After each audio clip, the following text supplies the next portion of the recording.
Hello everybody, Abe Safi here with Century 21 Harrelson Group, Myrtle Beach, South Carolina. I hope you are well. Today I'm going to continue my series on how to choose an oceanfront condo. And today's episode is going to be about HOA dues. Be very careful when looking at oceanfront condos. Each building is going to have their own fees associated with it, and HOA dues, homeowners association dues, are going to vary greatly depending on the property. And one of the biggest factors on how high HOA dues are has to do with the amenities that the building or the resort provides to the owners. So the more amenities they have, whether it's an indoor pool, outdoor pool, lazy river, things like that, the more amenities you have, the higher their expenses are going to be, so the higher your HOAs are going to be. But also another factor that can kind of that has a determination on how high your HOA dues are the size of the unit, right? So the bigger the unit, the more square footage it has, the more bedrooms it has, the higher your fees are going to be respectively.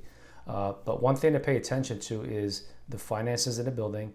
And a lot of times if the building is not managed properly, then you're going to have higher than normal HOA dues. So pay attention to that and make sure that the HOA dues are relative and comparable to what they should be, based on what the amenities are. So pay real close attention to the HOA dues. Now, what does HOA dues cover in a typical building?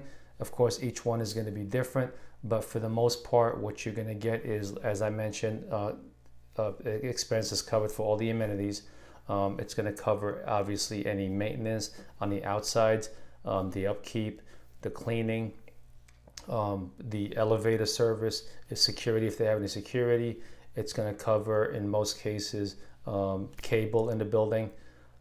It's going to cover insurance on the outside of the building, and pretty much everything else having to pertain with the outside of the building. What it's not going to cover in most cases is going to be insurance on your inside of the unit, personal property, and things like that. So pay close attention to that as well. See which buildings, when you're looking at them, see which ones offer. It's called HO6 insurance, which is on the interior. Some buildings do, but for the most part, they don't. So once again, when you're looking at an oceanfront condo, pay very close attention to the HOA dues. Have your agent get all the deeds and restrictions, and make sure that you know exactly what you're getting into as far as what your limitations are.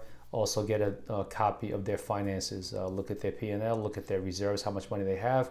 Find out if there's going to be any assessments coming up soon. Know exactly what you're getting into financially. So that's today's episode. If you have any questions at all, please give me a call. My number is 843-360-2145. Thank you.